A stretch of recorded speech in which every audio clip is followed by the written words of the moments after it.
Uy egasi uchun tushunarsiz, lekin mutaxassis uchun tushunarli bo'lgan mahsulot tanlov bo'lishi mumkin. Zapchastlar, quvurlar. Xitoy va Turkiya mahsuloti. Rostini ayting, mana shu ikkalasining orasida qaysi biri yaxshiroq va nima uchun? İtalyanskiy dizaynlar birinchi ommalashadi. Sizga xizmat qiladigan narsa kerak emas. Chunki inson o'zidan qat'iy baribir mahsulotga nodonlik ketishiga O'zimizga qanaqa qilib santexnikaga ketadigan xarajatlarni oldindan hisoblab olsak bo'ladi. Albatta, santexnik ustaning yordamida. Chunki nima ketishini baribir mutaxassis biladi va mutaxassis yozib bergan narsalarni biz, ya'ni do'konchilar hisoblab beramiz. Sizga 2-3 xil variantda hisoblab berishimiz mumkin. Ya'ni bu brendda shuncha narx, bu brendda shuncha narx, bu brendda shuncha narx degan variantlar berishimiz mumkin. Byudjetni lekin sifatli sanuzel qilmoqchiman.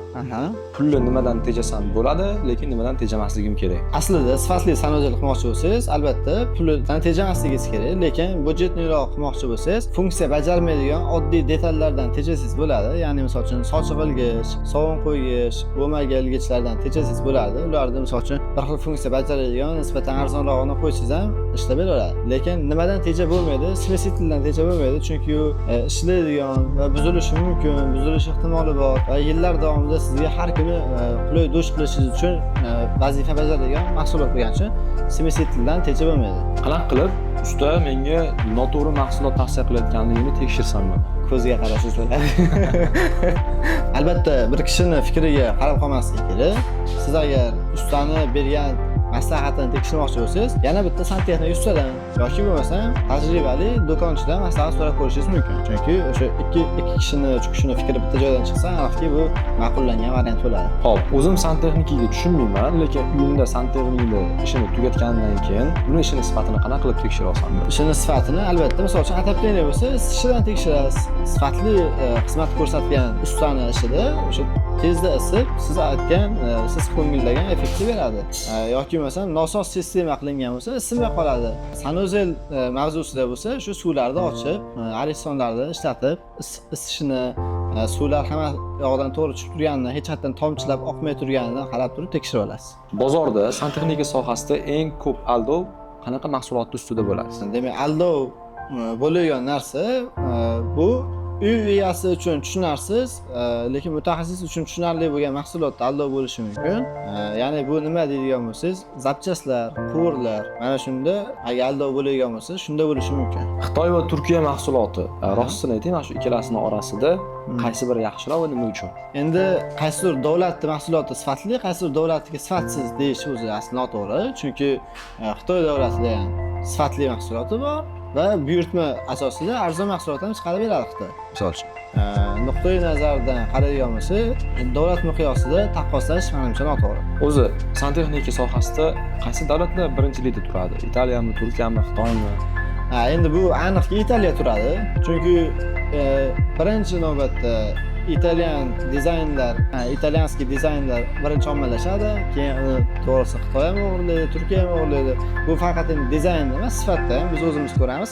Kranlarni o'sha ekonom qilinmagani, maksimalniy haligi standartlarga javob beradigan, haqiqiy odamga xizmat qiladigan birinchi navbatda shu Italiyada shu format o'ylab topiladi, keyin uni boshqalar ko'chirib, o'shanga yaqin, o'shanga yoki kopiya qilib chiqarishadi. Qurilish qilayotganda santexnikaga qancha byudjet ajratish kerak o'zi? Aynan belgilangan byudjet yo'q, to'g'risi. Chunki narx-navoni o'rtasida tafovut juda katta. Arzonga bitirsangiz ham bo'ladi va agar sarflayman, sifatli, ko'ngilliga qilaman siz, juda qimmatlashi ham ketaveradi. Oddiy bitta misol bizda bor, shampun qo'yilgan ugalokni 49 ming so'mligi ham bor, misol uchun. 1 millionligi ham bor. Farqi shu darajada katta, bir xil mahsulotga o'xshaydi lekin. Qimmat detallar qo'yish mantiqsiz emasmi santexnikada? Yo'q, albatta mantiqsiz emas. Chunki rostdan uni agar sifatini ichigacha kirib tushunsangiz, u bekorga qimmat emasligini bilasiz.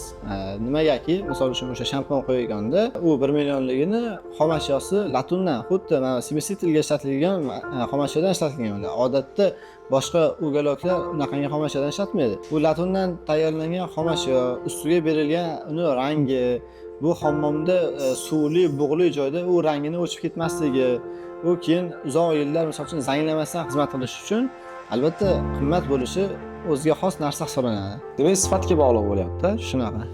Ortiqcha sifat mantiqsizlik emasmi?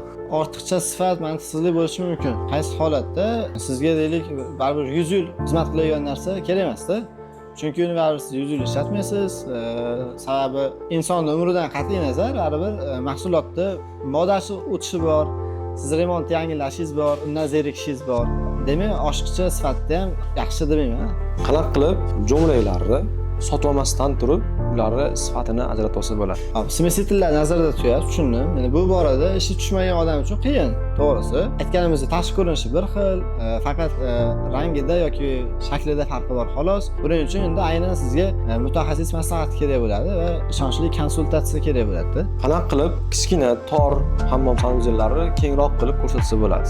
Iloji boricha yorqin rangli kafildan foydalanish kerak, ya'ni bo'g'ib qo'ymaslik kerak. Agar ochiqroq ranglardan foydalanilsa va ko'zgulardan foydalanish tavsiya etiladi. Kattaroq ko'zgu qo'yilsa, hammomni kattaroq ko'rsatib beradi. Yoqubek aka, mana siz o'zingiz hozir noldan sanuzel qurayotgan bo'lsangiz, uni maksimum qulay qilish uchun ichiga nima detallar qo'ygan bo'lasiz? Hop, maksimum qulay bo'lish uchun endi o'zi aslida zarur narsalar nima deydigan bo'lsak, dushovoy zona, unitaz, rakvina. Qulaylik uchun, misol uchun men o'zim yaqinda sanuzel qildim. Nima qildim? Misol uchun mustahab uchun mos keladigan unitaz tanladim. Ya'ni BD funksiyasi bor unitaz tanladim. Rakvinani albatta tahoratga mos kelishi uchun kengroq, chuqurroq, suv sachramaydigan tanladim. Va dushovoy smesitillarni yaxshilaridan qo'ydim. Uzoqroq xizmat qilish uchun va qulaydan qo'ydim. Ya'ni endi yosh bolalarim bor, yosh bolalarim bemalol foydalanishi uchun qulaydan qo'ydim. Va sanuzelga sushilka albatta tavsiya qilaman. Sushilka juda ham kerakli va aniq qo'yganingizdan keyin maza qilib ishlatadigan narsangiz. Sochiqlarni bemalol ilib qo'yasiz, tezda quritib beradi. Yozda ham xonani isitib yormaydi, ya'ni o'zidan issiqlik tarqatmaydi, faqat o'zini isitadi va ilgan narsangizni quritib beradi. Albatta suv isitgich endi u kerakli narsa. Umumiy xonadon uchun bor bo'lsa ham bo'ladi yoki sanuzelni ichiga ham alohida qo'ysangiz bu ham bo'ladi. Baribir bo'lishi kerak mahsulot. Santexnikaga oid foydali ma'lumotlarni kuzatib turish uchun sahifamizga obuna bo'lib qo'ying va keyingi videolarda siz uchun nima mahsulotlar yoki qanaqa savollar qiziqligini izohlarga yozib keting. Biz albatta keyingi videolarda siz savollaringizga javob beramiz.